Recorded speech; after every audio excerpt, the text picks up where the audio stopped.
Now imagine that I wanted to become physically fit. I'd research some of the best personal fitness coaches. I'd invest in quality workout videos where the trainer promises to walk me through each workout. I might even prepare by reorganizing my living room to make space for exercise.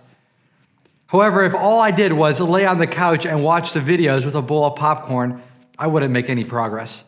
I wouldn't achieve my potential if all I did was passively consume the information. In the same way, you can't expect to make great strides in your own learning by simply attending class and reviewing the course content. You need an effective strategy to change your role from passive participant to active learner. At the Ally Center, we describe active learning using the 4R system. First, we reduce. Next, we rehearse. Then we retrieve, and then finally, we reflect. By using these simple strategies, you'll be able to work smarter and not harder towards your academic and life goals. Let's start with step 1, reduce. To maximize your learning, first reduce the amount of information you are trying to learn. Does that sound surprising or even strange? Think about it. The more information you have to review, the longer it will take for you to learn it. To effectively reduce information, create a system that captures the most important information and connects that information to the material that you already are familiar with. Let's see this first step in active learning in practice. Prioritizing information is not easy, especially in a classroom setting. Professors mainly communicate content through class lecture. And although your professors are engaging and knowledgeable, not every word they speak or every word displayed on their slides is equally important. So how can you take all of that class content and reduce it down to what really matters? At the Ally Center, we encourage students to use the Cornell note-taking system. This learning tool, designed by a professor at Cornell University, reduces your notes to usable information in an organized and efficient manner. Before class, divide your paper into 2 columns, one larger than the other, extending about 3/4 down the page. During class, capture the most important information from class in an informal outline form on the right column. After class, take about 30 seconds to summarize each page of notes in the space you've reserved at the bottom of each page. Before your next class, use the left column to write study questions for the information captured in the notes section. These questions can connect this new material to previously known information. By the end of the week, you will have reduced your notes to summaries and key questions to study. The Cornell note-taking system also effectively reduces your reading material to a manageable size. Highlighting only what you need to know can be a quick way to reduce information. But be careful. This does not just mean highlighting the bold words. Instead, we need to identify the main ideas of paragraphs. We need to circle topic sentences, and we need to synthesize the supporting information as well. After highlighting key information, use the Cornell system to record it in the same way as you are taking notes. Create questions for review in the left-hand side, and then lastly, summarize the information at the bottom of the page. After reducing your course content into an organized form, it is time to take this second step in the active learning process, and that is rehearsing. The rehearsal process is crucial for retaining material both delivered in lecture form and the material found in the assigned reading. A simple rehearsing strategy is writing the questions created in the reduction phase on note cards. These note cards provide opportunities for multisensory and active learning. You can see the information on the note cards.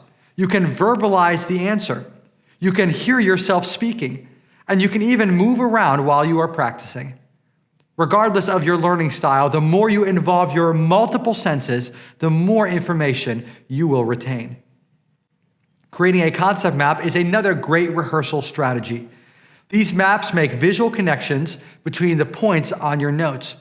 Put the main point in the center of the map, and then create links from these main points to other pertinent terms and information. And don't worry, you do not have to be creative to make an effective concept map. A third effective rehearsal strategy is teaching a classmate. Explaining key takeaways from your notes to a friend will create connections in your mind. Furthermore, this teaching to someone else will help you see what you do understand and what questions you still have on the course content. Now, you may be thinking, Joshua, I've tried that before, and I still seem to blank out on the test. If that is you, then this third point will revolutionize your active learning. After reducing and rehearsing, spend time retrieving the information that you have just rehearsed. Simply storing information can be deceptively inadequate. Instead of thoroughly knowing the course content, you might fall into the recognition trap, in which you have become just familiar enough with the material only to recognize the right answer on a test. Now, recognizing the correct answer may work for some multiple choice questions, but it will not work for any other type of test.